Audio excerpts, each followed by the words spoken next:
আসসালামু আলাইকুম রহমতুল্লাহি বারাকাতুহু। খামার বাড়ি ভিডিওতে সবাইকে স্বাগত। বেশ কিছুদিন যাবত আমরা আমাদের চ্যানেলের জন্য ভিডিও তৈরি করতে পারছি না। এর কারণ হলো আমরা আমাদের খামারের ব্যস্ততা এত পরিমাণে ছিল যে আমরা ভিডিও তৈরি করার মতো সময় পাচ্ছিলাম না। যেহেতু আমি নিজেই ভিডিও তৈরি করি এবং নিজেই এগুলো এডিটিং করি, সেই সময়গুলো আমরা পাচ্ছিলাম না। সো আহ, আজকে আমরা আমাদের খামারের সমস্ত আপডেট দেওয়ার চেষ্টা করব ইনশাল্লাহ। তো যেহেতু আপনি একটা ছাগল খামার যদি করেন, সেক্ষেত্রে অনেক ব্যস্ততা থাকবে, এটাই স্বাভাবিক। কারণ ছাগলের টেক কেয়ারটা একটু মোটামুটি বেশিই করতে হয়, কারণ এটা গরু থেকে ছোট প্রাণী এবং এর অনেক রোগবালাইও থাকে। তো আমাদের খামারে রিসেন্টলি যে খুর পচা রোগ হয় ছাগলের, সেটার একটা প্রভাব দেখা দিয়েছিল। তো আমরা সেটাকে আলহামদুলিল্লাহ সারিয়ে তুলতে পেরেছি। আমরা ঘরোয়া পদ্ধতিতে চিকিৎসাগুলো করেছি। আমরা মোটামুটি ঘরোয়াভাবে যে চিকিৎসাগুলো দেওয়া হয় প্রাথমিকভাবে, সেটার মাধ্যমে আলহামদুলিল্লাহ এদের সেই রোগটা থেকে তারা পরিত্রাণ পেয়েছে। এখন মোটামুটি আলহামদুলিল্লাহ সবগুলো ছাগলই সুস্থ আছে এবং এর মধ্যে আমাদের ফার্মে কিছু বাচ্চাও হয়েছে। এই যে আমাদের ৩টা বাচ্চা এখানে দেখতে পাচ্ছেন। একটা ছাগেই ৩টা বাচ্চা হয়েছে আলহামদুলিল্লাহ। এখানে ২টা খাসি আছে। একটা সাদা, এটা খাসি, আর কালো একটা খাসি আছে। আর একটা হচ্ছে পাঠি বাচ্চা আছে। আচ্ছা, এই ৩টা বাচ্চা হয়েছে কয়েকদিনের মধ্যে আমাদের। আরো একটা বাচ্চা হয়েছে, তবে ওইটা একটা দুর্ঘটনার কারণে ওর মা একটু প্রবলেম হয়েছিল।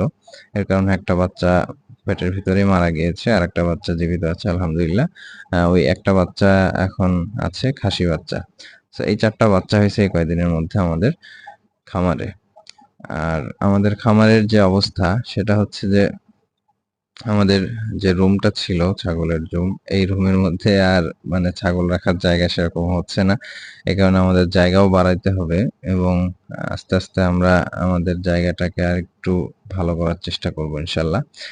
আর ৩টা বাচ্চার যে প্রবলেম হয়, সেটা হচ্ছে দেখতেই পাচ্ছেন যে এখানে দুধ খাওয়ানোর জন্য ওর মা যখন দাঁড়ায়, ৩টা একসাথে গিয়ে যখন পড়ে, তখন কেউই খাইতে পারে না। তো এই প্রবলেমটার জন্য আরকি যে সমস্ত খামার প্রফেশনাল, যেখানে ১০০, ১৫০, ২০০ মা-ছাগি থাকে, সেখানে কিন্তু ৩টা বাচ্চা হয় এরকম ছাগল রাখাটা কিন্তু খুবই টাফ। কারণ এর পেছনে এক্সট্রা একটা এনার্জি, সময় দিতে হয়।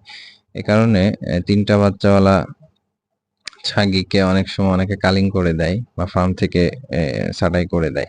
কিন্তু ১ম দিকে এই সমস্ত ছাগলগুলো রাখা ভালো।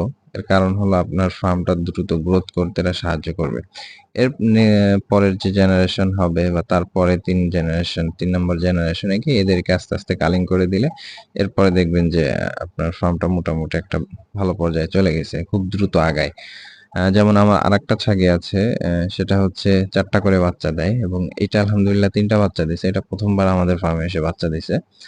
তো আ এগুলো আসলে ফার্মকে দ্রুত গ্রো করার জন্য ৩টা ৪টা করে বাচ্চা দিলে এটা দ্রুত ফার্ম বড় হয়। যেমন আমার ক্ষেত্রে হইছে, আমরা ৯ মাস শুরু করছি ছাগলের ফার্ম। আলহামদুলিল্লাহ এর মধ্যে আমাদের মোটামুটি আ অনেকগুলা ছাগল হয়ে গেছে।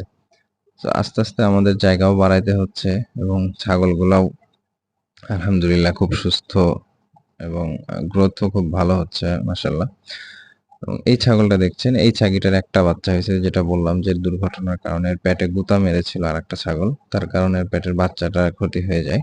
তো এটার দিকে সকলে খেয়াল রাখবেন যাদের ছাগল আছে, যে বড় খাসি বা বড় ছাগল বা যে সমস্ত ছাগলগুলো গুতাগুতি করে বেশি, এই সমস্ত ছাগলের থেকে প্রেগনেন্ট ছাগলকে অবশ্যই আলাদা রাখতে হবে। কারণ প্রেগনেন্ট ছাগলের টেক কেয়ারটা অন্যভাবে নিতে হবে। পেটে যদি জোরে কোনো আঘাত করে, সেক্ষেত্রে কিন্তু বাচ্চা ভিতরেই মারা যাওয়ার সম্ভাবনা আছে। অনেক ক্ষেত্রে মেইন যে ছাগি আছে সেটাই মারা যাওয়ার সম্ভাবনা আছে। আর ঘরটা খুব সুন্দর রাখার চেষ্টা করবেন, তাহলে কিন্তু এই যে এভাবে ঘুমাবে ছাগল, দেখছেন? আমার এখানে একেবারে মনে হচ্ছে যে হয়ে ঘুমাচ্ছে।